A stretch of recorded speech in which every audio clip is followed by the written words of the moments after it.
नमस्कार विद्यार्थी मित्रांनो, आज आपण पाहणार आहोत लोकसत्ता संपादकीय विश्लेषणासहित 5 जून 2020. त्यापूर्वी जर तुम्ही आमच्या यूट्यूब चॅनलवर पहिली वेळेस असाल तर टार्गेट गव्हर्नमेंट जॉब या आपल्या यूट्यूब चॅनलला सबस्क्राईब करा. बाजूला दिलेल्या बेल आयकॉनला क्लिक करायला विसरू नका. विद्यार्थी मित्रांनो, या व्हिडिओ लेक्चरमध्ये आज आपण 2 महत्त्वपूर्ण लेखाविषयी माहिती घेणार आहोत. त्यापैकी पहिला म्हणजे प्रतिसाद आणि प्रतिबिंब. यामध्ये लढण्यात आपले लष्कर कोणत्याही क्षणी हार जाणार नाही, परंतु गस्त आणि पहाऱ्याच्या आघाडीवर आपले नाणे पुरेसे खणखणीत नाही, हे सुद्धा तेवढीच वास्तव्य आहे. विद्यार्थी मित्रांनो, दुसरा आणि महत्त्वपूर्ण महासत्ता होता महासत्ता की महासमता. म्हणजेच यामध्ये जे आहे कोरोना महामारीला ब्लॅक स्वॅन इव्हेंट म्हणजेच अनपेक्षित आणि परिणामकारक घटना असे सुद्धा म्हटले जाते. तर चला पहिला लेख जो आहे त्याबद्दल माहिती घेऊया. प्रतिसाद आणि प्रतिबिंब. विद्यार्थी मित्रांनो, सध्या जे माहीत आहे की चीनी हालचालीमागील एक कारण असे सांगितले जात आहे की गेली काही वर्ष या संपूर्ण टापूत भारताने रस्ते व पूल बांधणी केलेली आहे. दौलत बेग ओल्डी येथे धावपट्टी सुद्धा उभारलेली आहे. शिवाय डोकालमधून आपण चीनला मागे सुद्धा हटविले आहे. यानंतरही चीनची जमवाजमव जी आहे ती रोखण्यात आपण गाफील राहिलेलो आहेत. विद्यार्थी मित्रांनो, म्हणजे एकंदरीत याला कारण जे सांगितलं जात आहे, भारताने मागील बऱ्याच वर्षामध्ये जे अंतर्गत रस्ते आहेत, सीमा अंतर्गत रस्ते किंवा पूल बांधणी, धावपट्टी अशा स्वरूपाची जी कामे केलेली आहेत, याला हे कारण असू शकते. तर पूर्वी लडाखच्या गलवान नदी परिसरात चीनकडून मोठ्या प्रमाणात घुसखोरी झाल्याची कथित कबुली संरक्षण मंत्री राजनाथ सिंग यांनी दिल्याची बातमी येताच तसे काही म्हणलेच नसल्याचा खुलासाही झाला आहे. विद्यार्थी मित्रांनो, म्हणजे हे झाले की नाही याबद्दल सुद्धा शंका आहे. संरक्षण मंत्री एकदा सांगतात आणि दुसरी वेळेस असे नाही झाले असलाही खुलासा करतात. म्हणजे काय झाले, नेमकं काहीतरी झालंय काय, किंवा हे सगळं काही जे चालू आहे ते खोटं आहे का, याबद्दल सुद्धा शहानिशा व्हायला पाहिजे. पण त्याहीपेक्षा मोठी बातमी कोणती, तर गेले काही दिवस टापूत सुरू झालेल्या झटापटीने चीनचे परराष्ट्र मंत्री वॉंग वी यांनी तुलनेने भारतस्नेही अशी यांची प्रतिमा रविवारी पत्रकार परिषदेत काहीही बोलतील अशी अपेक्षा सुद्धा होती, पण ते काहीच बोलले नाहीत. मग ही याचा अर्थ काय की चीन या कथित घुसखोरीला उल्लेखन इतपतही महत्त्व देत नाही नि आपल्या मित्राकडे चीनच्या तठार सहवासवादाची चर्चा सुद्धा सुरू आहे. विद्यार्थी मित्रांनो, आपल्याला माहीत असेल की पूर्व लडाखमधील या भागामध्ये चीनने भारतीय हद्दीतील केलेल्या घुसखोरीविषयी आता लेफ्टनंट जनरल या उच्च हुद्द्याच्या पातळीवरून चर्चा होईल. ही बाब परिस्थिती नकळत पण पुरेशी चिघळण्याचे निदर्शक आहे. म्हणजेच भारत व चीन यांच्या नित्याप्रमाणे सीमांवरील ठाणे प्रमुखांची चर्चा होऊन हा प्रश्न सुटू शकत नाही, हेही पुरेसे स्पष्टच. परंतु त्यातही विशेष उल्लेखनीय बाब म्हणजे प्रत्यक्ष ताबोरेषा किंवा लाईन ऑफ ॲक्च्युअल कंट्रोल म्हणजेच LAC वरील ज्या 23 भूभागांना विवाद म्हणून विचाराधीन अशी मान्यता सुद्धा दोन्ही बाजूंनी मिळालेली आहे. विद्यार्थी मित्रांनो, जे लाईन ऑफ ॲक्च्युअल कंट्रोल म्हणजेच LAC म्हणजेच ताबारेषा जी असती त्यावरील 23 भूभाग जे आहेत ते विवाद म्हणून विचाराधीन आहेत, म्हणजे विचार चालू आहे अशी मान्यता दोन्ही बाजूंकडून मिळालेली आहे. त्यापेक्षा पूर्णपणे वेगवेगळ्या परिसरात चीनचा कांगावाखोर घुसखोरी सुरू झालेली सुद्धा आहे. तेथून चीन्यांना बाहेर काढायचे तर चर्चा किंवा रेटा हे दोन्हीच पर्याय आहे, दुसरं काहीच नाही. तर तूर्त पाहिल्यावर पहिल्या पर्यायाचा मार्ग वापरला जात आहे. त्यासंबंधीची जी चर्चा आहे ती शनिवारी 6 जून रोजी सुरू झाली आहे. विद्यार्थी मित्रांनो, आपल्याला सुद्धा माहीत आहे की मोठ्या प्रमाणामध्ये अशा स्वरूपाचे जे हे आहेत चीन आणि भारत सीमावाद जो आहे सध्या मोठ्या प्रमाणात तणावाला पोहोचलेला आहे. परंतु कधीही न आखल्या गेलेल्या तरीही प्रत्यक्ष ताबारेषा म्हणवल्या जाणाऱ्या विशाल टापूतील गलवान आणि हॉट स्प्रिंग्स या 2 भूभागांमध्ये घुसलेले चीनी सैन्य प्रत्यक्ष ताबा सहजपणे सोडण्याची चिन्हे नाहीत.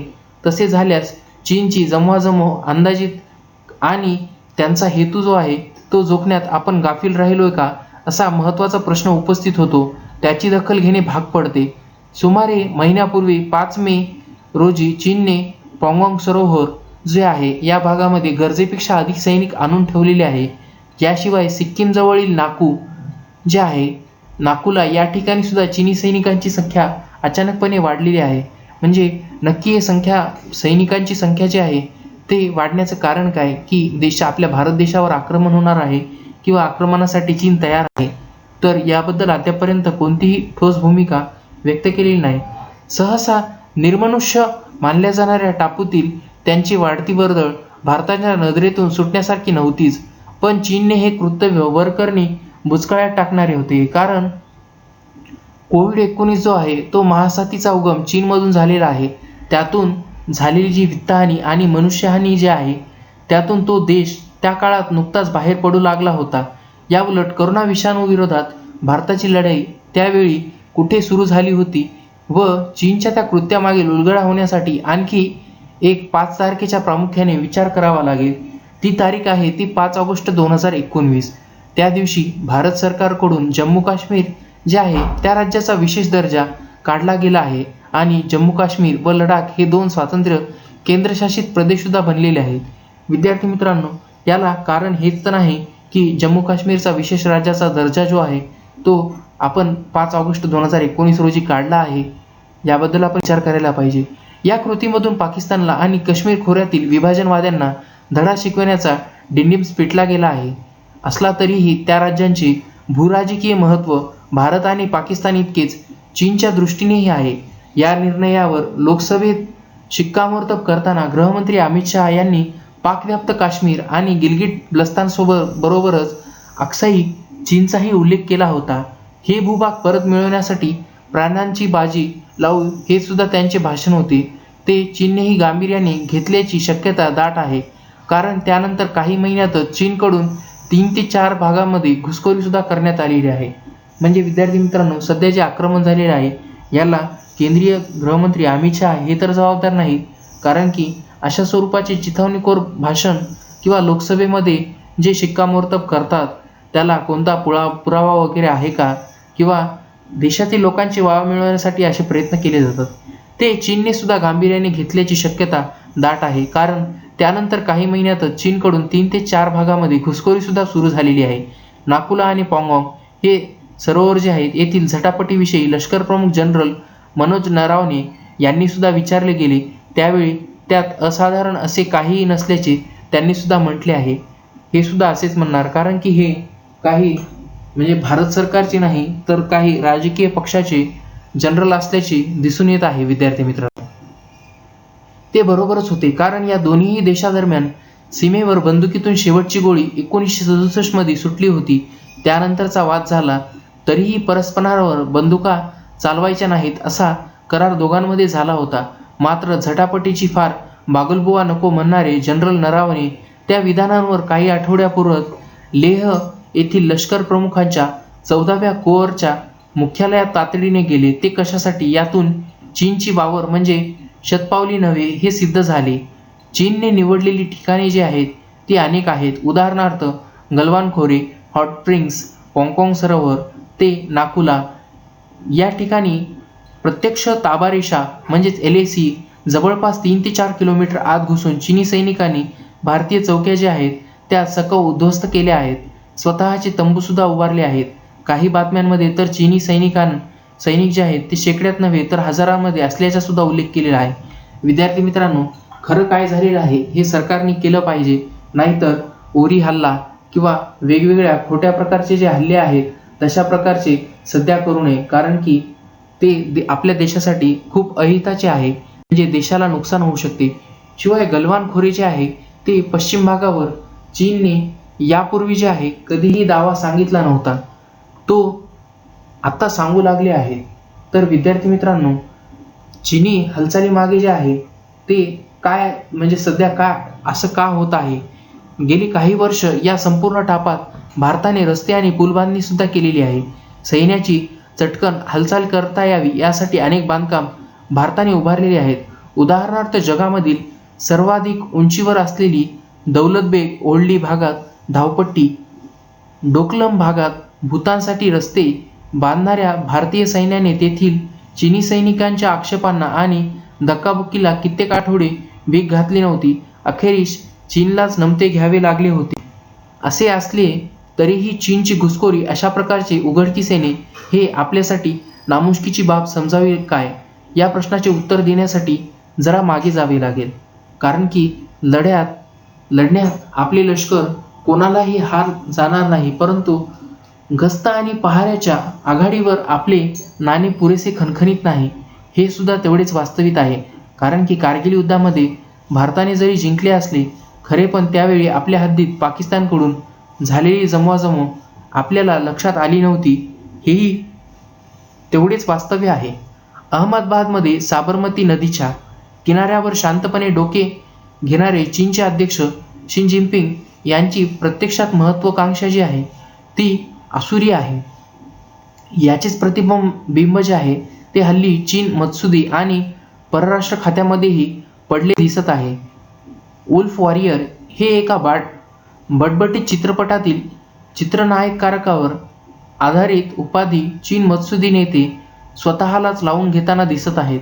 उन्मादी वर्चस्वनशा हे वुल्फ वॉरियरचे भाववैशिष्ट्य हाँगकाँगची गळचेपी, अमेरिकेविरुद्ध आक्रमण, वाकयुद्ध आणि व्यापारयुद्ध, दक्षिण चीन समुद्रातील दंडेली ही लक्षणे जे आहेत ते चीनच्या वाढत्या वर्चस्व श्रेणीची वाट साक्ष पडतात. भारताबरोबर वुहान, अहमदाबाद आणि दिल्ली, बीजिंग, महाबळीपुरम येथे पाहुणचार देणारे चीनी मत्सुदी वा राष्ट्रप्रमुख व हिमालयाच्या पाठीवर हळूहळू भारताचा भूभाग गिळंकृत करत चाललेली चीनी सैनिक हे वेगळे नाहीत, हे भारताने नीट ओळखायला हवे. चीन भारताचा सर्वात मोठा व्यापारी भागीदार असला तरीही भारतावर वर्चस्व गाजवण्याची आणि पाकिस्तानच्या मदतीने भारताची कोंडी करण्याची मनीषा जी आहे ती चीनने सोडून दिल्याचे कोणतेही पुरावे नाहीत. सध्याच्या परिस्थितीमध्ये बहुतेक प्रमुख देशाप्रमाणेच कोविड निवारणात भारतही गुंतलेला आहे. तुलनेने चीन कोविडमुक्त झालेला दिसतो. चीनच्या सहवासवादाची याहून चांगली संधी मिळण्यासारखी नाही, हे चीनच्या आधी आपण ओळखायला हवे होते. प्रतिबंधात्मक कमी पडल्यावर प्रतिसादाचे कौतुक कदाचित मूळ अपयश झाकण्यासाठी अधिकच उच्चारावत केले जाते, हे उरी पुलवामा घडल्यानंतर आढळून आले आहे. आताही आपला प्रतिसाद जो आहे तो उत्तम असेल, पण प्रतिबंधाचे महत्त्व आपण कधी ओळखणार हा प्रश्न उरतोच. विद्यार्थी मित्रांनो, उरी किंवा पुलवामा याबद्दल कोणतेही पुरावे दिलेले नाहीत. हे झालेले आहेत किंवा नाही हे आपल्याला सुद्धा माहीत नाही. तर दुसरा आणि महत्त्वपूर्ण लेख जो आहे प्रतिसाद आणि प्रतिबंध, 2020 सालीच्या दर महिन्याच्या अखेरच्या रविवारी त्या क्षेत्रातील तज्ज्ञ आणि जाणकार मंडळींनी महासत्ता होता आपली वाटचाल जी आहे ती कुठे आहे याविषयी लोकसत्ताच्या वाचकांसमोर आत्मपरीक्षणाची सुरुवात करून देतात. अप्रिय प्रश्न विचारतात आणि उत्तराची दिशा सुद्धा दाखवितात. जागतिक पर्यावरण दिनाचे औचित्य साधून त्या सादरील हा जो लेख आहे तो भारत महासत्तेपेक्षा महासमतेच्या दिशेने मार्गक्रमण करतो यावर लक्ष देणे गरजेचे आहे. विद्यार्थी मित्रांनो, आपला भारत महासत्ता कधी होणार हा प्रश्न आपल्याला सुद्धा पडला असणार आहे. कारण की vision 2020 doctor APJ Abdul Kalam भारताचे जे माजी राष्ट्रपती होते ते भारत विकसनशील वरून विकसित राष्ट्र बनविण्यासाठी ते 2020चे जे त्यांनी व्हिजन 2020 हे म्हणजे अभियान राबविले होते ते कुठे आहे, ते हरवलंय का ते आपल्याला शोधायला पाहिजे. पण ते आता कधी 2020 संपायला येईल तेव्हा जर शोधलं तर आपण महासत्ता कधी होणार आणि महासत्तेला खीळ कोण घातली याबद्दल सुद्धा आपण विचार करायला पाहिजे. की 60 वर्ष राज्य केलेल्या काँग्रेसने खीळ घातली की 6 वर्ष राज्य केलेल्या BJP विचार करायला पाहिजे. सदर जो लेख आहे हे जो पर्यावरण अभ्यासक डॉक्टर गुरुदास नुलकर यांचा आहे. संपत्ती, लष्करी बळ किंवा राजकीय श्रेष्ठत्व अशा कोणत्याही मानवनिर्मित संकल्पनेला न जुमानता एका सूक्ष्म विषाणूने सर्व राष्ट्रांच्या अर्थव्यवस्थेला वेठीस धरले आहे. विकसित, श्रीमंत, तंत्रज्ञानात अग्रगण्य, व्यापारात श्रेष्ठ अशा पदव्या विसरून प्रत्येक देश जो आहे तो जागतिक मंदीला तोंड देण्याच्या तयारीत आहे. कालपर्यंत स्वतःला महासत्ता म्हणवणारे देश विषाणूसमोर आज एखाद्या टिचभर राष्ट्राइतके हतबल झालेले आपण पाहतच आहात. म्हणजे उदाहरणार्थ अमेरिका महासत्ता म्हणून घेणारे पण करोनापुढे खूप हतबल झालेले आहे. तर करोना महामारीचा ब्लॅक स्वॅन इव्हेंट म्हणजेच अनपेक्षित आणि परिणामकारक घटना असे म्हटले जात आहे. पण पृथ्वीच्या 4.5 अब्ज वर्षाच्या आयुष्यात असे म्हटले जाते की पण पृथ्वीच्या 4.5 अब्ज वर्षाच्या आयुष्यात अशा अनेक नैसर्गिक घटना ज्या आहेत ते होऊन गेल्या आहेत. खुद्द होमोसेपियनच्या इतिहासातही कित्येक मोठी संकटे येऊन गेलेली आहेत. त्यामुळे यापुढेही असे होत राहीलच हे इतिहास आपल्याला सांगतो. पण यावेळेस मात्र जगभरात भयावह परिस्थिती निर्माण झालेली आहे, ती म्हणजे कोरोना व्हायरसमुळे. कारण जीवितहानीनंतर सर्वाधिक धोका जो आहे तो अर्थव्यवस्था आणि जागतिक व्यापाराला आहे, ज्यावर संपूर्ण जग जे आहे ते अवलंबून आहे. अन्न पुरवठा आणि जीवनावश्यक वस्तूंसाठी बलाढ्य राष्ट्रेही इतरांवर अवलंबून असतात.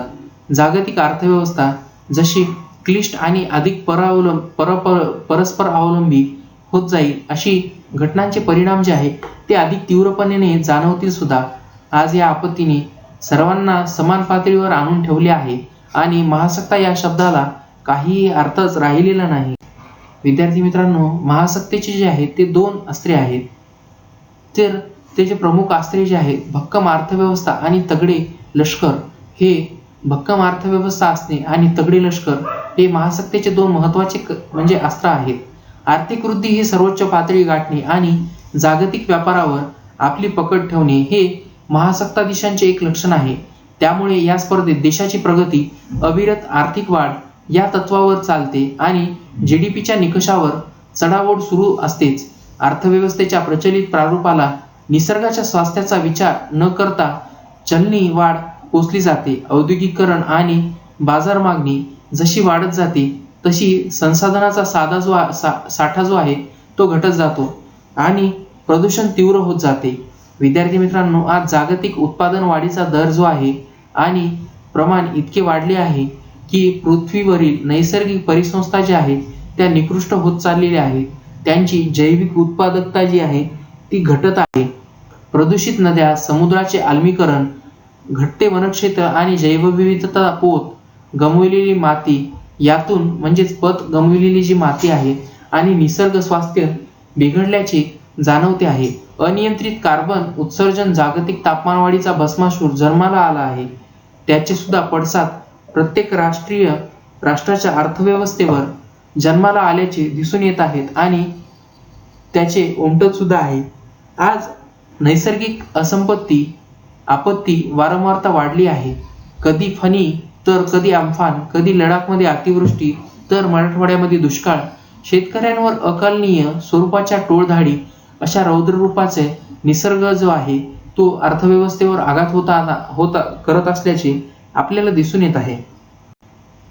तर आपत्तीचा सामना करण्यात पैसा खर्च होतो आणि निसर्ग ऱ्हासामुळे अर्थव्यवस्था जी आहे ती दुर्बल होत जाते.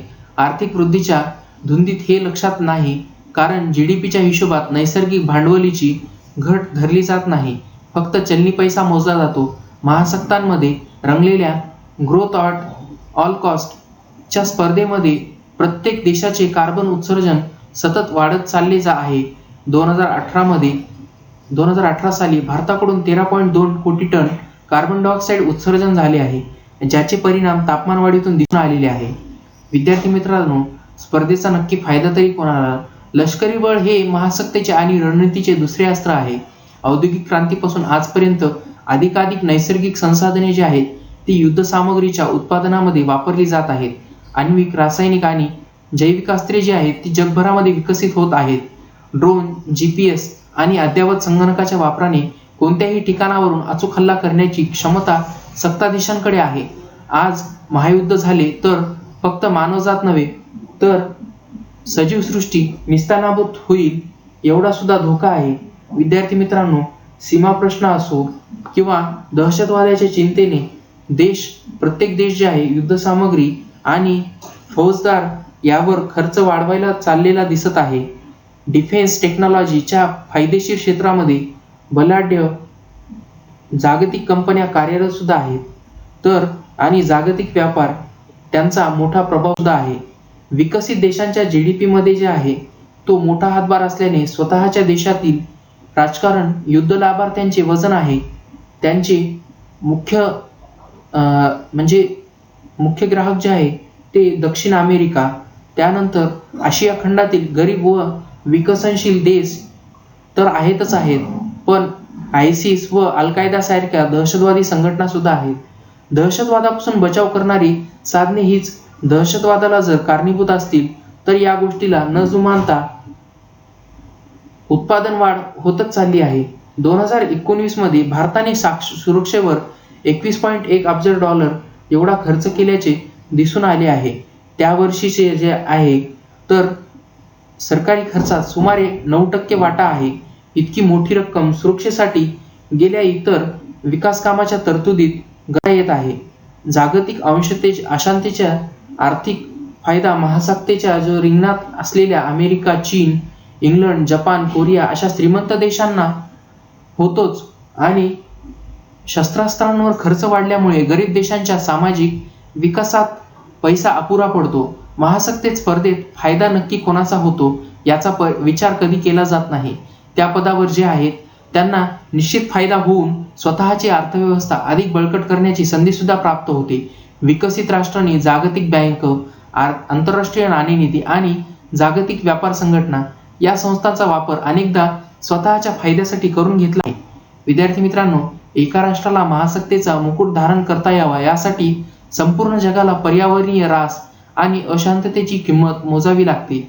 या स्पर्धेत आपण समाजाला कुठे घेऊन ठेवले आहे किंवा कुठे नेऊन जात ठेवले आहे ते आरोग्य सेवा, वकिली, संरक्षण तंत्रज्ञान व सुरक्षा सेवा या क्षेत्रातील वाढीतून स्पष्ट होताना दिसून येत आहे. प्रत्येक देशात आर्थिक वृद्धी श्रीमंतांच्या पाथ्यावर पडते आणि गरजू मात्र विकासातून वंचित राहतात असे चित्र सुद्धा आपल्याला पाहायला भेटते. तर विद्यार्थी मित्रांनो, सामूहिक ध्येय कसे असावे? मग जागतिक कारभाराला शाश्वत दिशा दाखविण्याचे कोणतेही कार्यतंत्र योग्य राहील? संयुक्त राष्ट्रे ही संस्था त्यासाठी खरे तर योग्य आहे. आजपर्यंत संयुक्त राष्ट्रांनी अनेक चांगले उपक्रम राबविले आहेत, पण त्यामुळे कार्यक्षमतेबद्दल शंका नाही. पण त्यांच्या कार्यपद्धतीमध्ये अनेक वैगुण्य आहेत. सदस्यात मतभेद आहेत आणि कामकाजावर काही थोड्या प्रमाणात प्रगत राष्ट्रांची पकड सुद्धा आहे. विशेषतः सुरक्षा परिषदेवर पूर्णपणे लोकशाहीवर आधारित असलेली ही संघटना चालविली आणि प्रत्येक राष्ट्राला समान अधिकार दिले तर तिचे कार्य अधिक परिणामकारक होईल. सस्टेनेबल डेव्हलपमेंट गोल्स अंतर्गत सदस्य राष्ट्रांनी सामाजिक विषमता आणि जागतिक हवामान बदलांचा सामना एकत्रित करणे अपेक्षित आहे. पण आज ऐच्छिक आहे ते बंधनकारक करून सामूहिक जागतिक पर्यावरणीय ध्येय आणि उद्दिष्टे म्हणजे शेअर्ड इकॉलॉजिस्ट व्हिजन ठरवायला हवीत. आज जे नसल्यामुळे पर्यावरण आणि विकास या परस्पर विरोधी संज्ञा ज्या आहेत त्या झाल्या आहेत आणि त्यावर देशांतर्गत व राष्ट्रीय वाद चालू आहेत. भारताला हिमालयात नवीन धरणे बांधून वीज निर्मिती करायची आहे, तर भूतानला हिमालयाची वनसृष्टी टिकवायची आहे. तर चीनच्या उद्योग जगतात रेअर अर्थ या खनिजाची मागणी वाढत चालली आहे, पण पर्यावरणीय हानी होत असल्याने मंगोलिया आणि सायबेरियन येथे नवीन उत्खननाची जी परवानगी देत नाही. जपानला मत्स्यमारीचा व्यवसाय वाढवायचा आहे, पण युरोपीय देशांकडून त्यांना विरोध होत आहे. आज स्वीकृतीय सामूहिक पर्यावरणीय ध्येय नसल्यामुळे हा विरोधाभास वाढत चाललेला आहे. हे काम संयुक्त राष्ट्रांना शक्य आहे. त्याचबरोबर आज आंतरराष्ट्रीय पर्यावरणीय न्यायव्यवस्थेची गरज सुद्धा आहे. म्हणजेच ग्लोबल पब्लिक गुड्स म्हणजे पर्यावरणाचे वातावरण, महासागर, शुद्ध पाणी आणि हवा जी जागतिक सार्वजनिक संसाधने कोणा एका देशाच्या मालकीची नाहीत, पण त्याची निगा राखण्याची जबाबदारी मात्र प्रत्येक देशाची आहे. या गोष्टीचे पालन न करणे, हवामान बदलाचे फार करार मोडणे, जागतिक स्वरूपाचे पर्यावरणीय गुन्हे अशा गोष्टीस वेगळी न्यायव्यवस्था केली तरच पर्यावरणाच्या सामूहिक धोरणाचा पाठपुरावा करणे शक्य होईल. विद्यार्थी मित्रांनो, यामध्ये भारताची भूमिका काय आहे? या प्रवासात भारताला खूप महत्त्वाची भूमिका घेण्याची संधी आहे. पृथ्वीवरील 18% लोकसंख्या जी आहे ती भारतामध्ये राहते. गेली 73 वर्षे यशस्वीरित्या लोकशाहीच्या मार्गाने प्रशासित केले आहे. तर चीन आणि इतर विकसित देशांपेक्षा भारताची स्पर्धात्मक वृत्ती जी आहे ती सौम्य आहे. भारतीय संस्कृती शांतताप्रिय आहे आणि इतरांशी जुळून घेण्याचे अधिक कल आहेत. आजही ग्रामीण भागातून आणि आदिवासी समाजातून संसाधनाच्या काटकसरीप्रमाणे वापर केला जातो आणि निसर्गाला देवाचे स्थान देऊनही जोपासले जाते.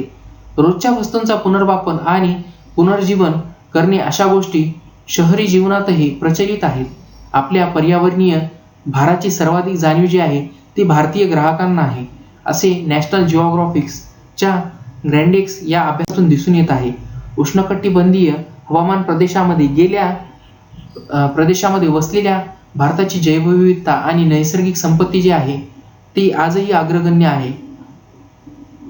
धर्म, संस्कृती व भाषेचे प्रचंड वैविध्य जे आहे ते जपून लोकशाहीच्या मार्गाने प्रशासन करणाऱ्या देशाचे खरे तर जगासमोर आदर्श ठेवला गेला पाहिजे. पण दुर्दैवाने स्वातंत्र्यापासून आजपर्यंत आपण पाश्चात्य अर्थव्यवस्था आणि जीवनशैलीचे अनुकरण करीत आलेलो आहे. तर भारताची परंपरा आणि संस्कृती जोपासणारे प्रशासन म्हणजे हिंद राज्य हे गांधीचे स्वप्न होते. तर सुबत्ता आणि समृद्धीचा पाठपुरावा करण्यासाठी गांधीजी म्हणत समता, अहिंसा आणि शाश्वत जीवनशैलीचा पुरस्कार केला पाहिजे. परंतु आज काही विकसित देशांना हा मार्ग पटलेला आहे. परंतु आज तीव्र स्पर्धेच्या वातावरणात सामान्य भारतीय नागरिकांची जीवनशैली बदलून गेली आहे. देशामध्ये दरडोई कार्बन उत्सर्जन आणि संसाधनाचा जो वापर आहे तो विकसित राष्ट्रांपेक्षा खूपच कमी असला तरीही लोकसंख्येमुळे आपली पर्यावरणीय पदचिन्ह जे आहेत फुटप्रिंट्स आजही म्हणजे अस्वस्थ होत आहेत, चालले गेलेले आहेत.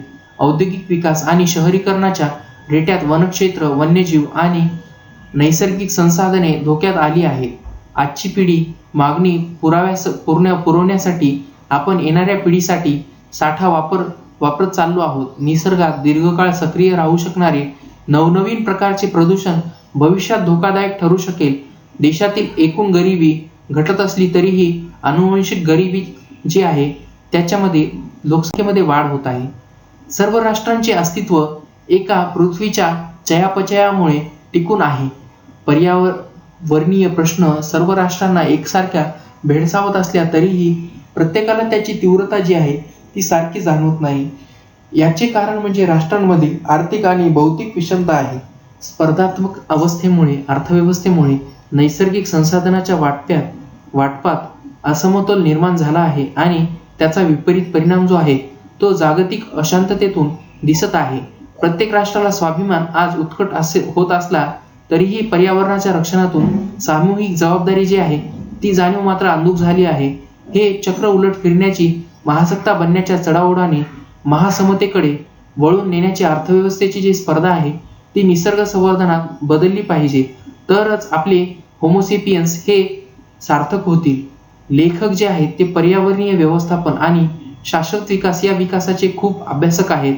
पुणे येथून सिम्बायोसिस संस्थेत प्राध्यापक आणि इकॉलॉजिकल सोसायटी ऑफ पुणे चे विश्वस्त आहेत. विद्यार्थी मित्रांनो, असे संपादकीय पाहण्यासाठी तसेच स्पर्धा परीक्षांसाठी महत्त्वपूर्ण व्हिडिओ लेक्चर्स पाहण्यासाठी टार्गेट गव्हर्नमेंट जॉब या आपल्या यूट्यूब चॅनलला सबस्क्राईब करा. बाजूला दिलेल्या बेल आयकॉनला क्लिक करायला विसरू नका. व्हिडिओला लाईक, कमेंट, शेअर करा. धन्यवाद विद्यार्थी मित्रांनो.